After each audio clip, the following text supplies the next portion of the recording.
অন্তর্বর্তী সরকারের ১১৬ অধ্যাদেশ ১৪ দ্বিপাক্ষিক চুক্তি। মারাত্মকভাবে ভোট কারচুপির শঙ্কা দেখছি, মির্জা আব্বাস। অপরাধ আমার বাবা করলেও ছাড় পাবে না, হাসনাত আব্দুল্লাহ। মাঘ মাসে যদি মাথা গরম করেন, চৈত্র মাস এলে কি করবেন, জামায়াত আমির। কোনো রাজনৈতিক বড় ভাইয়ের দাপট চলবে না, তাসনিম জারা। অন্তর্বর্তী সরকারের মেয়াদকালে ১১৬টি অধ্যাদেশ জারি এবং ১৪টি দ্বিপাক্ষিক চুক্তি সম্পন্ন হয়েছে বলে জানিয়েছেন প্রধান উপদেষ্টার প্রেস সচিব শাফিকুল আলাম। বৃহস্পতিবার ফরেন সার্ভিস একাডেমিতে আয়োজিত এক ব্রিফিংয়ে তিনি জানান, উপদেষ্টা পরিষদের সভায় অন্তর্বর্তী সরকার দায়িত্ব নেওয়ার পর থেকে গৃহীত কার্যক্রমের একটি বিস্তারিত উপস্থাপনা দেওয়া হয়। প্রেস সচিব বলেন, ২০২৪ সালের ৮ August interim government of Bangladesh দায়িত্ব গ্রহণের পর এ পর্যন্ত ১১৬টি অধ্যাদেশ জারি করা হয়েছে। এই সময় নিয়মিত সাপ্তাহিক ক্যাবিনেট বৈঠক হয়েছে ৬৮টি। এসব বৈঠকে মোট ৫২৬টি সিদ্ধান্ত নেওয়া হয়, আর মধ্যে ৪৩৯টি সিদ্ধান্ত বাস্তবায়িত হয়েছে। এতে সিদ্ধান্ত বাস্তবায়নের হার দাঁড়ায় ৮৩%। তিনি আরও জানান, বর্তমানে ১৬টি অধ্যাদেশ প্রক্রিয়াধীন রয়েছে, যার মধ্যে নীতিগতভাবে অনুমোদিত হয়েছে আরও ৩টি। এছাড়া ১৪টি নীতিমালা প্রণয়ন এবং ১৪টি দ্বিপাক্ষিক চুক্তি সম্পন্ন হয়েছে।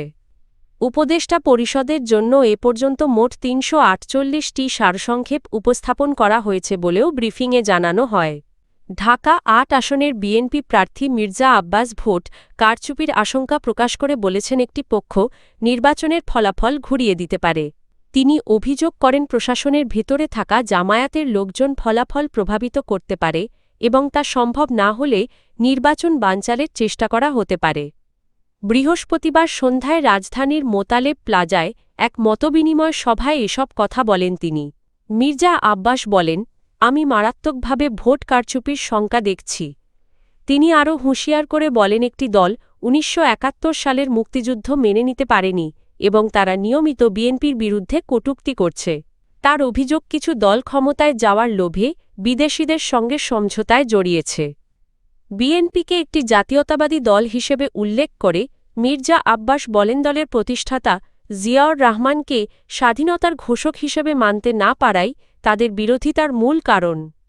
সভায় তিনি বলেন, দেশের মানুষের সঙ্গে প্রতারণা করলে তা মেনে নেওয়া হবে না। তার ভাষায়, মিথ্যা ও ষড়যন্ত্র করে লাভ নেই। আমরা ভোটের ফলাফল নিয়েই ঘরে ফিরব। মির্জা আব্বাসের এই বক্তব্যকে কেন্দ্র করে নির্বাচনের স্বচ্ছতা ও প্রশাসনিক নিরপেক্ষতা নিয়ে নতুন করে আলোচনা শুরু হয়েছে। জাতীয় নাগরিক পার্টির দক্ষিণাঞ্চলের মুখ্য সংগঠক ও কুমিল্লা-৪ দেবিদ্বার আসনে ১১ দলীয় জোটের প্রার্থী হাসনাত আব্দুল্লাহ বলেছেন, আইন ও ন্যায়ের প্রশ্নে তিনি নিজের আত্মীয়কেও ছাড় দেবেন না। তার ভাষায়, আমার বাবা অপরাধ করলেও ছাড় পাবে না। সর্বসাধারণের জন্য যে আইন, আমার বাবার ক্ষেত্রেও সেই আইনই প্রযোজ্য হবে।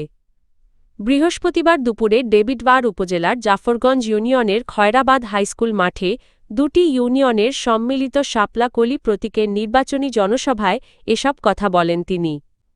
হাসনাত আব্দুল্লাহ বলেন, তিনি জনগণের অর্থ ও সমর্থনে রাজনীতি করবেন এবং কোনো অনৈতিক সুবিধা বা তদবির গ্রহণ করবেন না। কেউ যদি মনে করেন অর্থ দিয়ে ভবিষ্যতে কোনো সুবিধা নেওয়া যাবে, তাহলে তা ভুল ধারণা বলেও মন্তব্য করেন তিনি।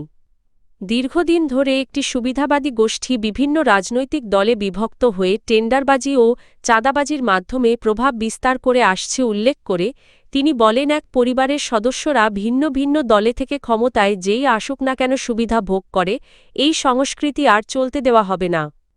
তিনি জানান, মাদক দুর্নীতি ও চাঁদাবাজির বিরুদ্ধে কঠোর অবস্থান নেওয়া হবে। যারা ভুল পথে আছেন তারা সঠিক পথে ফিরলে কর্মসংস্থানের সুযোগ তৈরি করা হবে, তবে অবৈধ কর্মকাণ্ড চালালে কঠোর ব্যবস্থা নেওয়া হবে। উন্নয়ন প্রসঙ্গে তিনি বলেন, রাস্তাঘাট সংস্কার সহ প্রয়োজনীয় কাজগুলো অগ্রাধিকার ভিত্তিতে বাস্তবায়ন করা হবে। দলীয় পরিচয় নয়জনগণের প্রয়োজনই হবে উন্নয়নের একমাত্র মানদণ্ড।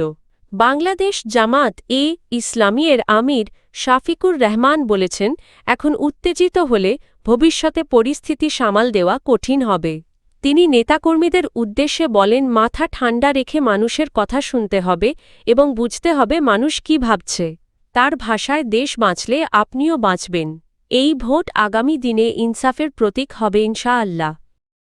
বৃহস্পতিবার সকাল 11টায় নওগাঁও শহরের অ্যাটিম মাঠে নওগাঁ জেলা জামায়াতে ইসলামীর আয়োজিত জনসভায় প্রধান অতিথির বক্তব্যে এসব কথা বলেন তিনি। নারীদের প্রতি সহিংসতা ও হুমকির বিষয়ে কড়া হুঁশিয়ারি দিয়ে জামায়াত আমির বলেন, নারীদের গায়ে হাত দেওয়া বা ভয়ভীতি প্রদর্শন বন্ধ না হলে তার পরিণতি ভালো হবে না। তিনি জুলাইয়ের 15 তারিখের ঘটনার উদাহরণ টেনে বলেন, মায়ের অপমান সহ্য করা হবে না এবং প্রয়োজনে জনগণ আবারও গর্জে উঠবে।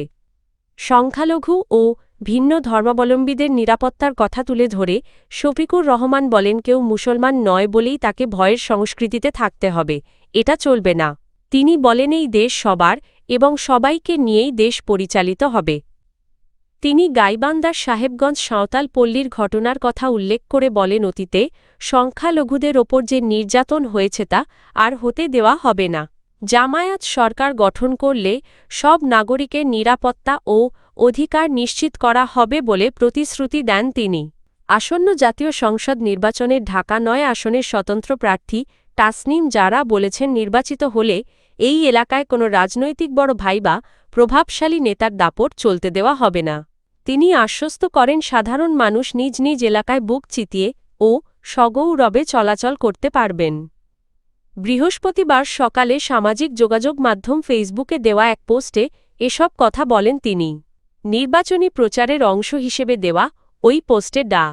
তাসনিম জারা মাঠের রাজনীতিতে পেশিশক্তির পরিবর্তে তথ্য ও জনমতের শক্তির ওপর গুরুত্ব দেন।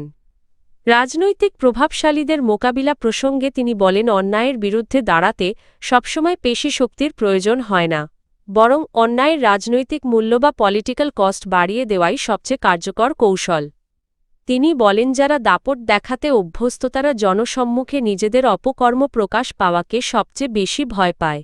কোনো অন্যায়ের ঘটনা সঠিকভাবে নথিবদ্ধ করে জনসমক্ষে তুলে ধরা হলে রাজনৈতিক দলগুলো জনমতের চাপে তাদের কর্মীদের নিয়ন্ত্রণে রাখতে বাধ্য হয়। ডা.